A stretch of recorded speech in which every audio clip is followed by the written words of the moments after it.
So Papa Sen is back with a new video. Today we're talking about Rev Says Desu being doxxed. If you don't know who Rev Says Desu is, he's basically the inheritor to Digibro's former throne. The inheritor of the arguments that drawings cannot hurt people. Pro-lollyism, basically, etc., etc. It's worth noting, though, that Rev himself is a downgrade from Digi, if that's even humanly possible in any sense. While Digi could go on stream and argue and debate his points, no matter how terrible they were, how ridiculous they can be, Rev can't do that. He needs to hide behind his army of lolicons who then implement the SJW tactics and sometimes even participate in doxing, targeted harassment, and, let's not forget, life ruination. Ironically enough, though, all that bad karma from Rev and his fans finally piled up over the years, and he finally ended up being doxed for it.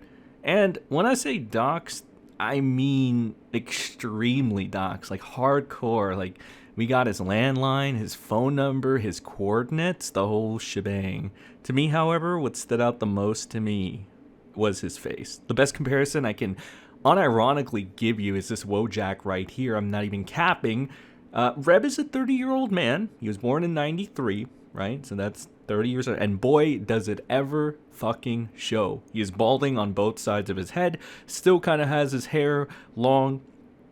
And to be honest, he looks like a Coomer at best and a sex offender at worst. Goddamn, the guy even has like gray hair on his freaking beard, and it's just a travesty. I do think it's funny that this is the badass prancing around with a girl VTuber avatar on the internet, consistently harassing people, oftentimes with no fan bases, while they themselves will end up crying about harassment and stuff.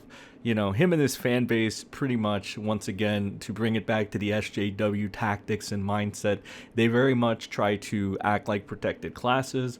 Like, makes sense, though. I'm not saying that it's good. I'm just saying that it makes sense as to why he and his fans would end up acting like that. If you want to disregard all the weird shit Rev says, though, and what he gets away with, because he's in the anime otaku hardcore community, look at him for what he is beyond just the obvious. And this also goes for his diehard fans. He is an SJW prick that can't debate his own beliefs, constantly harasses others, and backstabs his internet friends when it's convenient to profit off of.